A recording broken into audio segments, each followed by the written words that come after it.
Resources are done. Sit ready so I can start the training. Good day, trainees. Good day. Welcome to SLC College of Butuan. This institution is accredited by TISDA, who offers technical and vocational education and training courses or TVET. Under the Technical Education and Skill Development Authority or TISDA and the Commission on Higher Education or JED. By the way, my name is Nicole Sitoy and I will be your trainer for visual graphic design in situ. So before we start, please rise for the prayer. Amen. Please take your seats.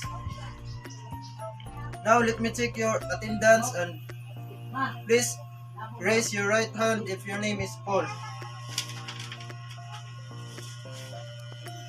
Regine Ominto, please sign the attendance. Johnson Flores.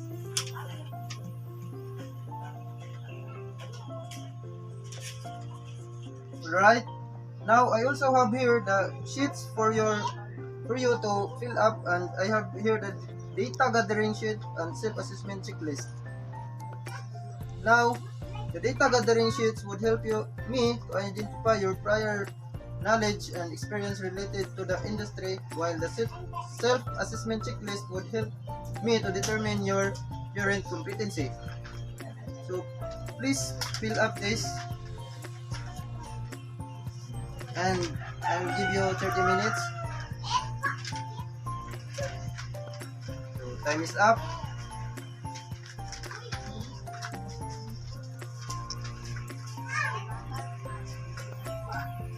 I have here the data gathering sheet and self-assessment checklist. Now let's proceed to the competency-based training on visual graphic design. Let's proceed to our topic. So, what is CBT? CBT is competency-based training.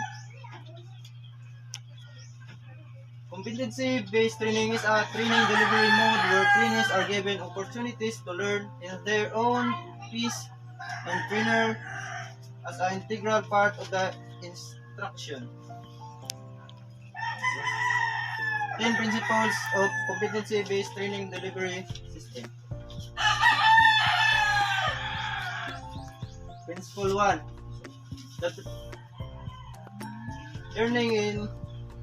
Learning is based on the curriculum modules.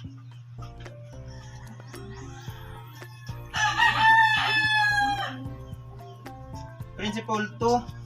Learning can be achieved by modules competency. So, learning is competency based or modular in instruction.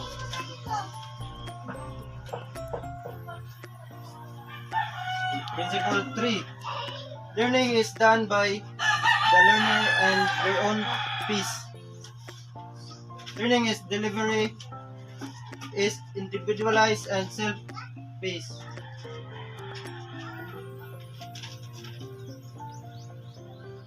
Principle 4. Learning is based on the actual workshop and practice. So, training is based on work that must be performed. Principle 5. Learning materials are directly related to the competency standards and curriculum. So, learning materials are self-paced and experiential. Principle 6. Students are judged against each other. So, assessments of learning is based in the collection of evidence and performance of work to the industry and organizational required standards. Principle 7. Learners are aware of the activities that has to be complete based on curriculum. So, learning is based both on the off and the job components. Principle 8. Workers and students can be prior skills recognized towards awards. So, The system allows recognition of prior learning or RPL. Principle 9. There is a flexibility for entry and exit from programs. So, the system allows for learners to enter and exit programs at different times and levels, and to receive an award for modules competencies attained at any point or multiple entry. Principle 10. So, learners are providers of training and recognized in our national system. Approved training programs and are nationally accredited. Role and responsibility of a trainer and the trainees. Role and responsibility of the trainer. So, trainer is a coordinator. Trainer is a session planner. Trainer is curriculum developer. Trainer is a instructional material developer. Trainer is a teacher, so an actor, and counselor, a negotiator, and a facilitator. Role and responsibility of a trainee. Decides on when ready to demonstrate. So, trainees works and ask help for others. So, progress at own rate. So, select on what competency to start. Competes against industrial standards. Evaluate on performance. Request to receive credits on what they know. Move freely in the workshop. So, visual graphic design NC3 qualification. Qualification consists of competency that a person must achieve to design and develop this visual graphic design for print media. 2. Electronic media. 3. Product packaging. And 4. Host and product window display. This qualification is packaged from the competency map of the information and communication, technology industry, and or service sector and shown in annex. So, competency is based on the PR. Basic. Basic is a knowledge necessary to be acquired for whatever qualification you want to achieve. Lead workplace communication. Number 2, lead small teams. Number 3, develop and practice negotiation skills. And number 4, solve problems related to the work activities. Number 5, use relevant technologies. Number 6, apply critical thinking and problem-solving techniques in the workplace. Number 7, use information creativity and critical. Number 8, work in diverse environment. So, competency-based training and common. So, common is competencies necessary to enhance the 4 competencies. 1 is to apply quality standards, and 2 is to perform to better operation. Core. Competency is specific to a certain qualification. So, develop design for a logo. So, next, develop design for a print media. Next is to develop design for user experience. Then, develop design for user interface. So, develop design for project packaging. And the last is develop design booth and product window display. Competency-based learning materials or CBLM. So, CBLM will design and carefully develop learning materials that give trainees detailed instruction to guide them through the learning process. Any questions? Parts of CBLM. So, 1 is visual graphic design, NC3 qualification. Number 2 is competency standards. Number 3 is training standards. Then number 4 is national assessment and certifications arrangement. So number 5 is competency map. Then number 6 is glossary of terms. And the last is acknowledgement. Parts of CBLM. So 1 is information sheet. So 2 is self-check. Next is answer key. So next is task sheet. Then next is operation sheet. Then job sheet. And the last is perform criteria checklist. Methodology. Methodology is number 1, lecture and discussion. Number 2 is practical experience. Number 3 is hands-on exercise. Then number 4 is simulation. Then the last is demonstration. Monitoring tools. So progress charts and achievement chart. Evaluation tools, oral questioning, practical demonstration, and the last is portfolio. So, are you ready for the quiz? So, this is your answer sheet.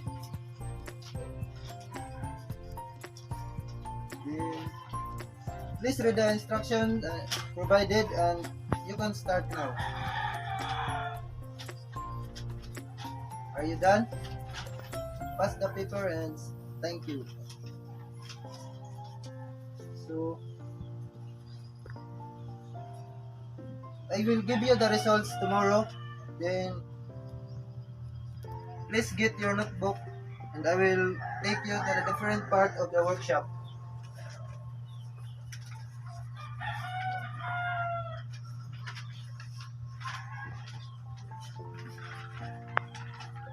So, training workshop and stations. Training workshop and stations. So, the different components of areas of the competency-based facility are: number 1, practical work area. So, this area is where the learner acquires the skills and knowledge components of the competencies prescribed by the standard. Number 2, learning resource area. So this area is approximate to the part that practical work area. This area is provided the learner with the knowledge requirements in the various modules responding to the competencies. Number 3, institutional assessment area. It is located very proximate to the practical work area. So this where recognition of prior learning is done by the trainer. This component is also provided the mechanism of assessing the completion of competencies of the learner. Number 4, contextual learning laboratory. So this facility ensures that the underpinning knowledge, science, mathematics, and communication principles are applied to the technology are provided to the learner. Number 5, quality control area. So, various tests aside from metrology and calibration are conducted in this area, including in-process quality control. Number 6, Trainers Resource Center. This area houses the learning materials, the training regulations, and curriculum examples. Number 7, so distance learning. So this is enable to the learner provision outside and away from the training institution in terms of print and non-print media. So 8 is computer laboratory. So this laboratory has an array of computer units of which learners are provided for them to learn and gain appropriate IT competencies that may include Word, Excel, even desktop publishing. Number 9, so support service area. So this area is provide value-adding competencies as such for automotive service technician, C2. So welding competency address underpinning skills in the particular competency.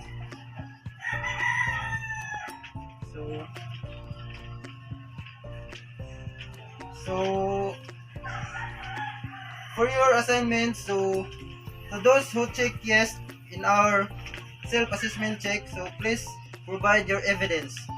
So okay, let's raise for a prayer. Amen. Good day everyone, so please rise for a prayer. Amen. Please say present when your name is called.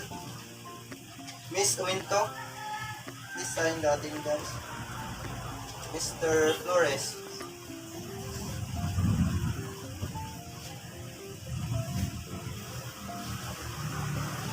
So for now, I have here our activity matrix.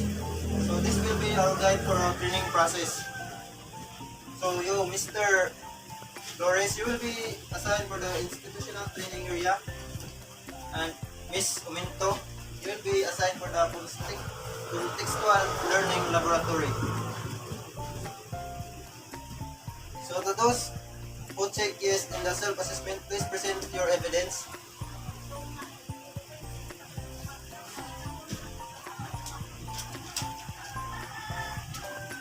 Okay, you are a graduate in the Curious University major in computer science. Very good. Yes.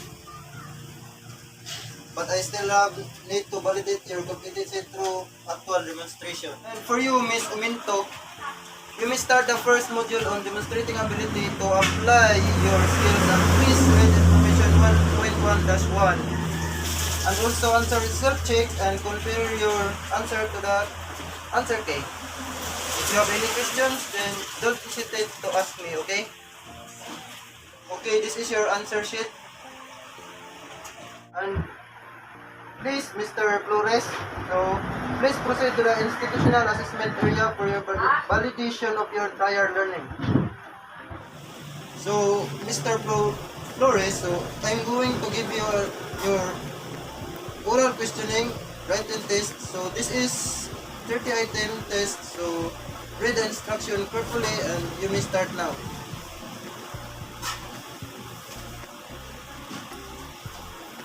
Are you done? Okay. So for your oral questioning, so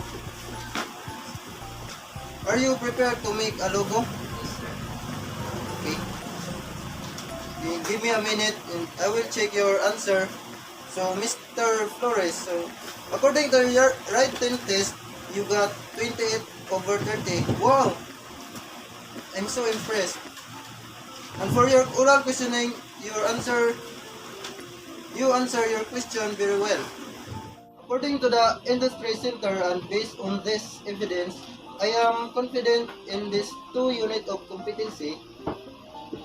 Perform one-on-one delivery and demonstrate ability provide for that I give you this achievement certificate for your successful completing the 2 modules.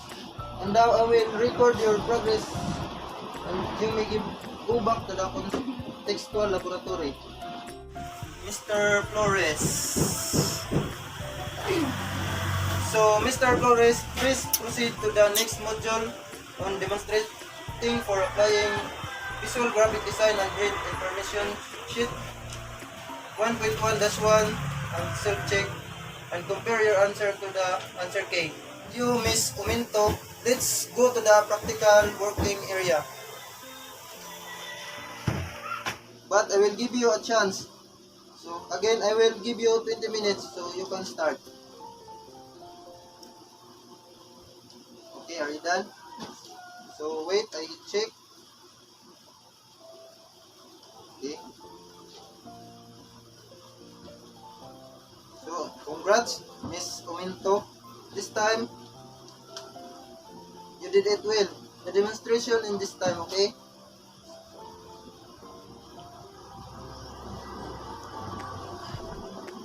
And now I found that you are competent and to apply visual graphic design. And this is your certificate for achievement for completing this module. And now I will record your progress to the achievement chart. Okay, then go back to the contextual area, please.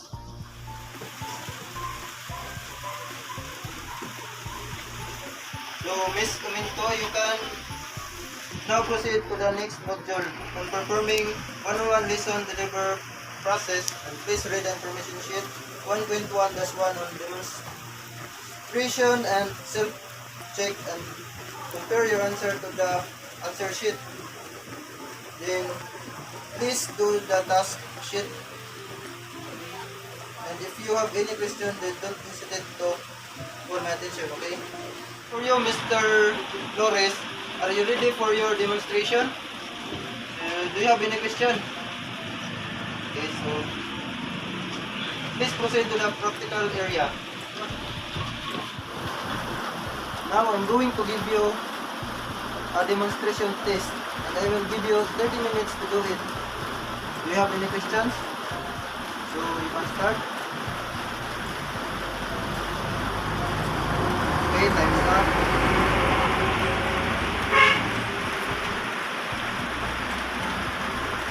So thank you. Wait a moment and I will check your work.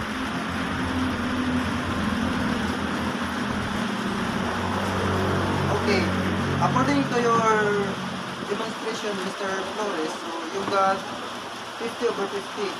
Wow! And according to your answer, in your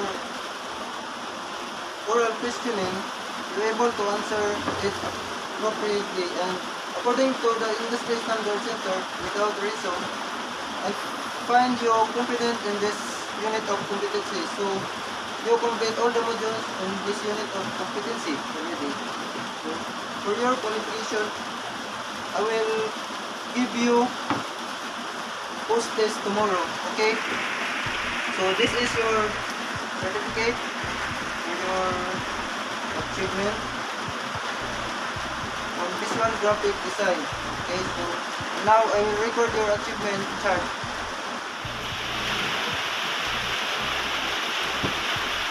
Okay, that's all for today, and thank you so much, trainees. So please rise for a prayer. Amen. Good day, everyone. So please rise for a prayer. Amen. So please raise your hand if your name is called. Miss Umento, please sign the attendance. Mr. Flores.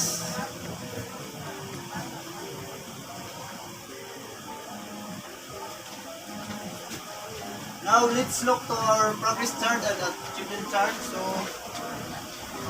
one of you got completed the qualification of unit of competency. So please give a hand to Mr. Flores. Okay, so Miss Uminto, please continue to your module number 2. And you, Mr. Flores, please proceed to institutional area for your post-test. So, Mr. Flores, so this is 40 items, and I'll give you 45 minutes to answer. Do you have any questions? So, you can start.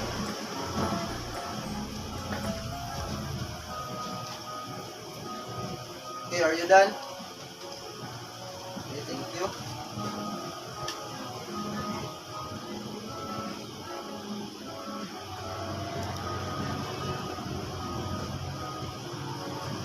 Wait a moment and I will check your answer.